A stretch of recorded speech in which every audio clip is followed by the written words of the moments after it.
Good morning everyone, welcome to civil services study. Practice set number 105 पर आ जाइए। UPPSC के लिए प्रैक्टिस करेंगे। इसमें हम मॉडर्न हिस्ट्री के प्रश्नों पर, उसमें भी 1857 का रिवॉल्ट, 1857 की क्रांति से संबंधित प्रश्न है सारे के सारे।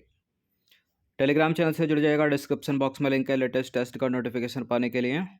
और इस टेस्ट सीरीज़ की प्लेलिस्ट बना रखी है, वहाँ पर आप टेस्ट नंबर 1 से लेकर 105 तक पहुँच सकते हैं। उसका भी लिंक डिस्क्रिप्शन बॉक्स में मिल जाएगा।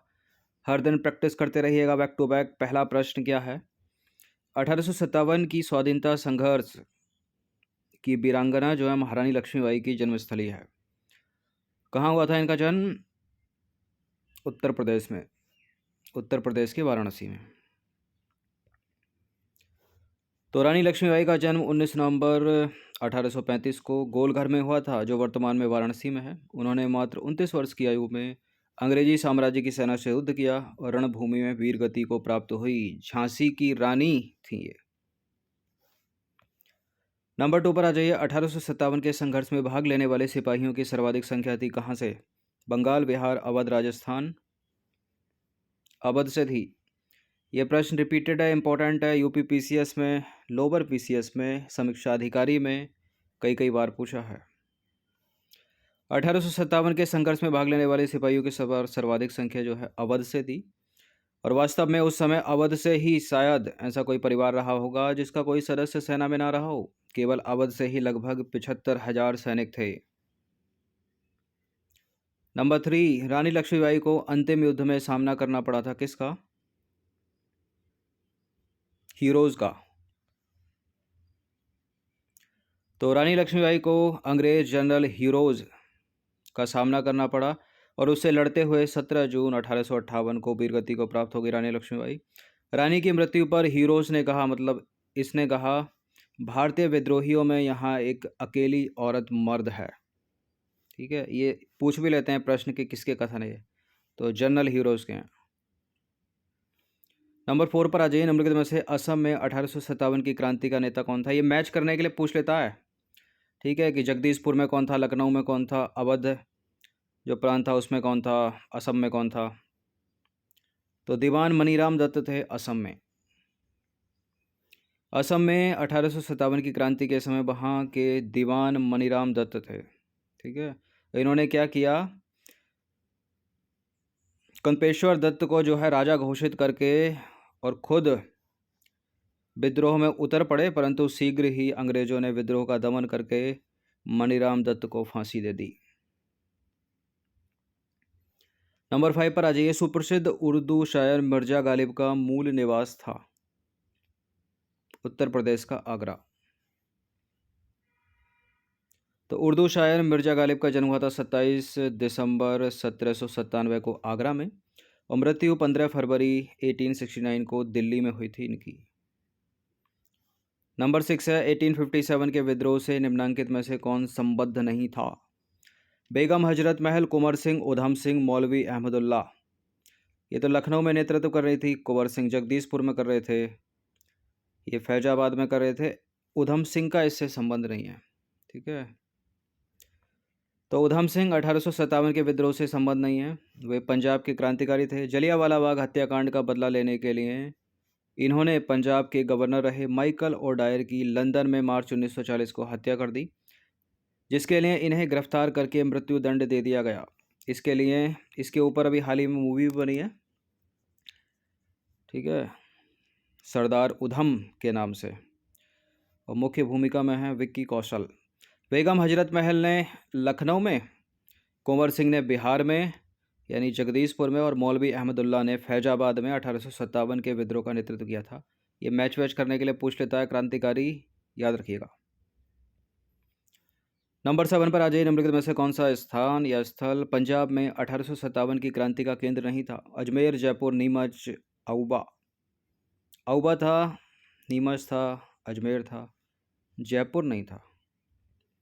तो प्रश्नगत विकल्पों में 1857 की क्रांति का केंद्र जयपुर नहीं था, जो वर्तमान में राजस्थान की राजधानी है। शेष 1857 की क्रांति से संबंधित है। नंबर 8 पर आ जाइए। निम्नलिखित में से कौन सा क्षेत्र 1857 के विद्रोह से प्रभावित नहीं था? झांसी था, जगदीशपुर था, लखनऊ था। रानी लक्ष्मी की बाई नेतृत्व कर रही थी, जगदीशपुर बिहार का कुंवर सिंह नेतृत्व कर रहे थे, बेगम हजरत महल नेतृत्व कर रहे थे, चित्तौड़ में कोई नेतृत्व नहीं कर रहा था। तो 1857 के विद्रोह से चित्तौड़ प्रभावित नहीं था। झांसी, जगदीशपुर, लखनऊ की बात करें तो इस विद्रोह के केंद्र थे ये। झांसी में रानी लक्ष्मीबाई, जगदीशपुर में कुंवर सिंह और लखनऊ में बेगम हजरत महल ने नेतृत्व किया। नंबर 9 पर आ जाइए। 1857 यानी 1857 के विद्रोह के समय भारत का गवर्नर जनरल कौन था? आसान सा प्रश्न है, कंपटीटिव एग्जाम का फेवरेट, बहुत बार पूछा गया है। लॉर्ड कैनिंग इसका उत्तर है। तो 1857 के विद्रोह के समय भारत का गवर्नर जनरल लॉर्ड कैनिंग था। लॉर्ड कैनिंग भारत में कंपनी द्वारा नियुक्त अंतिम गवर्नर जनरल था तथा ब्रिटिश सम्राट के अधीन नियुक्त भारत का पहला वायसराय था। 10वां प्रश्न है, 1857 के विद्रोह के समय बैरकपुर में कौन ब्रिटिश कमांडिंग ऑफिसर था? Hearsay, option number C. मार्च 1857 में 34वीं बंगाल नेटिव इन्फेंट्री के सिपाही मंगल पांडे के विद्रोह के समय बैरकपुर में lieutenant general sir John Bennet Hearsey commanding officer थे। नंबर 11 है, 1857 में किसने इलाहाबाद को आपातकालीन मुख्यालय बनाया था? Lord Canning, Cornwallis, Wellesley, William Bentinck. किसने बनाया था? लॉर्ड कैनिंग ने। तो 1857 के विद्रोह के समय तत्कालीन गवर्नर जनरल लॉर्ड कैनिंग ने इलाहाबाद को आपातकालीन मुख्यालय बनाया था। 12वां प्रश्न है, 1857 के विद्रोह के समय निम्नलिखित में से ब्रिटिश प्रधानमंत्री कौन था? चर्चिल, पामस्टन, एटली या ग्लेडस्टोन? अब बताइए कौन इनमें से? Option number B, Viscount Palmerston. जिस समय भारत में 1857 की क्रांति हुई, ब्रिटेन में विस्कॉन्ट पामस्टन ब्रिटेन का प्रधानमंत्री था। इसका कार्यकाल 1855 से 1858 और 1859 से 1865 ईस्वी तक था। ठीक है, पामस्टर्न। 13वां प्रश्न है, 1857 का प्रथम स्वतंत्रता संग्राम असफल हुआ क्योंकि भारतीय सिपाहियों में उद्देश्य की एकता की कमी थी। प्रायः भारतीय राजाओं ने ब्रिटिश सरकार का साथ दिया। ब्रिटिश सिपाही तुलनात्मक रूप से ज़्यादा सज्जित और संगठित थे। ये सारे स्टेटमेंट एकदम करेक्ट हैं, डी है इसका आंसर। नंबर 14 पर आ जाइए। आधुनिक इतिहासकार जिसने 1857 के विद्रोह को स्वतंत्रता की पहली लड़ाई कहा था, कौन था? Ashok Mehta, SN. Sen, doctor R.C. Majumdar, B.D. Savarkar. B.D. Savarkar थे। विनायक दामोदर सावरकर पूरा नाम है। तो विनायक दामोदर सावरकर यानी B.D. सावरकर ने अपनी पुस्तक the Indian war of independence 1857 में 1857 के विद्रोह को सुनियोजित स्वतंत्रता संग्राम की संज्ञा दी। उन्होंने इसे स्वतंत्रता की पहली लड़ाई कहा। यह बुक भी याद रखिएगा, पूछ ली जाती है एग्जाम में। नंबर 15 पर आ जाइए। तथाकथित प्रथम राष्ट्रीय स्वतंत्रता संग्राम ना प्रथम ना राष्ट्रीय ना स्वतंत्रता संग्राम था। किसका कथन है ये? तथाकथित प्रथम राष्ट्रीय स्वतंत्रता संग्राम ना प्रथम ना राष्ट्रीय और ना ही स्वतंत्रता संग्राम था। यह कथन किसका है? R.C. मजूमदार का, S.N. सेन का, ताराचंद का या B.D. सावरकर का? यह है R.C. मजूमदार का। तो R.C. मजूमदार ने अपनी पुस्तक, इनकी भी पुस्तक है the sepoy mutiny and the rebellion of 1857, ठीक है, को स्वतंत्र रूप से वर्ष 1857 में प्रकाशित किया इन्होंने। और मजूमदार ने ही 1857 के विद्रोह को तथाकथित प्रथम राष्ट्रीय स्वतंत्रता संग्राम ना प्रथम ना राष्ट्रीय और ना ही स्वतंत्रता संग्राम था, ये कहा था। तो अलग अलग लोगों ने 1857 के रिवोल्ट को कुछ ना कुछ कहा है और वो एग्ज़ाम में पूछ लिया जाता है। नंबर 16 पर आ जाइए। 1857 की क्रांति के बारे में निम्नलिखित में से कौन सी एक अवधारणा सही है? तो 4 अवधारणाएं यहाँ पर, एक ही सही होगी और बाकी 3 होंगी गलत। और पहला है, भारतीय इतिहासकारों ने इसे भारतीय विद्रोह के रूप में वर्णित किया। ब्रिटिश इतिहासकारों ने इसे स्वाधीनता का संग्राम कहा और इसने भारत में ईस्ट इंडिया कंपनी की शासन प्रणाली को मृतप्राय बना दिया। यह क्रांति भारत में प्रशासनिक तंत्र को सुधारने हेतु की गई थी क्या? देखिए, भारतीय इतिहासकारों ने नहीं बल्कि ब्रिटिश इतिहासकारों ने इसे भारतीय विद्रोह के रूप में वर्णित किया। भारतीय इतिहासकारों ने तो स्वतंत्रता संग्राम कहा था, इसको कहा नहीं था B.D. सावरकर ने। गलत है, दोनों स्टेटमेंट इंटरचेंज करोगे तो करेक्ट होगा। और यह क्रांति भारत में प्रशासनिक तंत्र को सुधारने हेतु की गई थी, गलत है ये भी। इसने भारत में ईस्ट इंडिया कंपनी की शासन प्रणाली को मृतप्राय बना दिया। बिल्कुल, क्योंकि शासन क्राउन के हाथों में चला गया था। सी सही है। तो 1857 की क्रांति के परिणाम स्वरूप भारतीय शासन की बागडोर कंपनी के हाथों से निकलकर ब्रिटिश क्राउन के हाथों में चली गई तथा इसकी शासन प्रणाली में भी आमूलचूल परिवर्तन किए गए। नंबर 17 पर आ जाइए। महारानी विक्टोरिया ने भारतीय प्रशासन को ब्रिटिश ताज के नियंत्रण में लेने की घोषणा निम्नलिखित में से कब की थी? 1 नवंबर 1858 को। तो 1857 की क्रांति के दमन के पश्चात 1 नवंबर 1858 को महारानी विक्टोरिया ने भारतीय प्रशासन को ब्रिटिश ताज के नियंत्रण में लेने की घोषणा की। नंबर 18 पर आ जाइए। निम्नलिखित में से कौन सा आयोग 1857 के विद्रोह के दमन के बाद भारतीय फौज के नवगठन से संबंधित था? पब्लिक सर्विस आयोग, पील आयोग, हंटर आयोग, साइमन कमीशन। एलिमिनेट करें। साइमन कमीशन को हटाइए, हंटर कमीशन को हटाइए, पब्लिक सर्विस कमीशन को हटाइए, पील आयोग सही उत्तर है।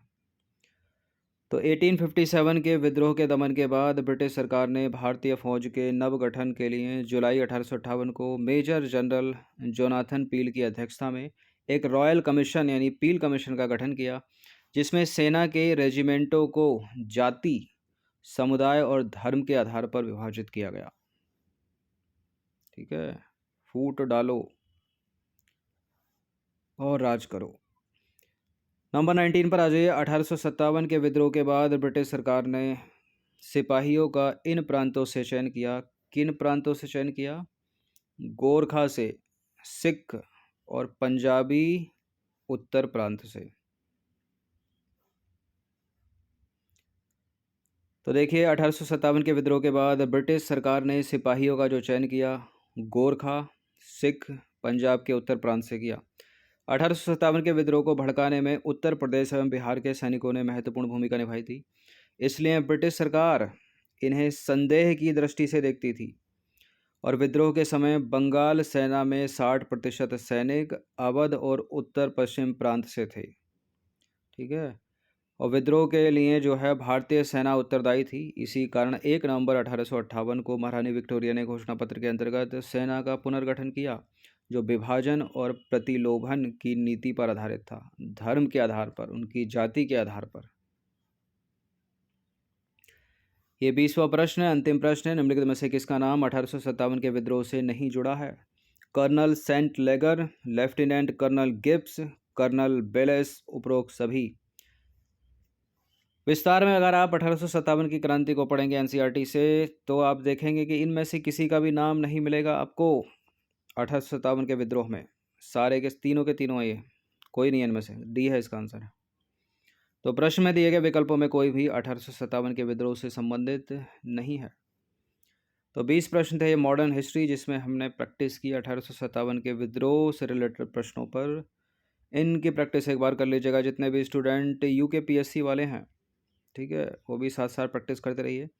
देखिए, कुछ स्टूडेंट जो है कमेंट करते रहते हैं कि हम इस परीक्षा की तैयारी कर रहे हैं, क्या उसके लिए टेस्ट सीरीज सही है? तो जीएस जो है ना, हर टेस्ट के लिए एक जैसी ही रहती है। ठीक है, प्रश्नों की मांग टफ होती जाती है परीक्षा के अकॉर्डिंग। तो प्रैक्टिस कर सकते हैं आप, यूपी वाले प्रश्नों को छोड़ दीजिए। धन्यवाद।